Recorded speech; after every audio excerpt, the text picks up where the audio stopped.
35-36 নম্বর booth আছে, সেখানেই দেখা গেল এখানটা লাইন ছিল, কথা বলা যার মধ্যে দেখা গিয়েছে যে এপিক কার্ড ছাড়াই ভোটের লাইনে রয়েছে সব থেকে বড় কথা।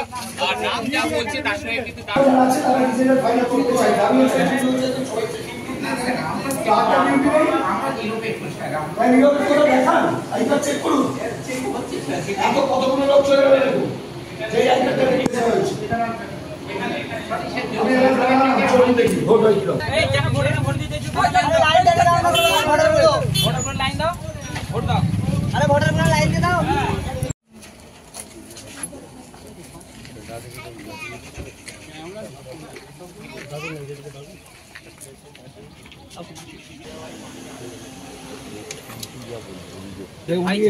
আপনি এসছেন কেন?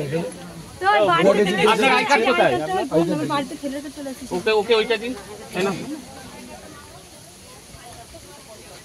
তোমার নাম কি? দিচ্ছি দাঁড়ান না স্যার, অত হুড়োহুড়ি করছেন না, বার করছি তো। এইটা আমার এবার আই কার্ড, এই তো এটা আমার আই কার্ড, দেখুন এটা আমার ওয়াইফ। কি হয় এটা? কি হয়?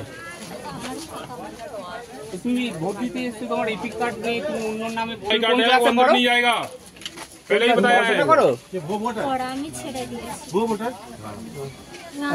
আই কার্ড নিয়ে না, আই কার্ড নিয়ে আই না। জোসনা খাতুন আর এখানটায় দেখা যাচ্ছে জেডিনা বেগম মোল্লার এই নিয়ে কাজ দিয়ে দিয়েছে। কাগজ নিয়ে এখানটায় ভোট দিতে এসছে, তার কাছে কোনো এপিক কার্ড নেই। জোসনা খাতুন কোনো এপিক কার্ড নেই, এখান থেকে বেরিয়ে যাচ্ছে, যেটা দেখা যাচ্ছে লাইন চেক হচ্ছে এপিক কার্ড আছে কিনা সেটা। আর এটা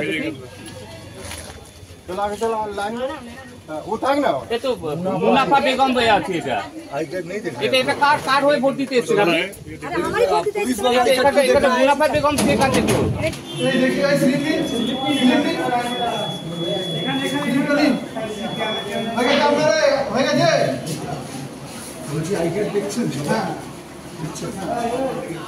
আলাদা দিকে আমি বাইরে চারজনকে ধরেছি, ভালো লাইনের বাইরে এখানে দেখে ঢুকছেন তো, ভালো করছেন না। কে দেখছে? কে চেক করছে? কে চেক করছে? কে চেক করছে? কে আপনি দেখুন, আপনার উপর আমার রাস্তা আছে, আপনি চেক করছেন না করছেন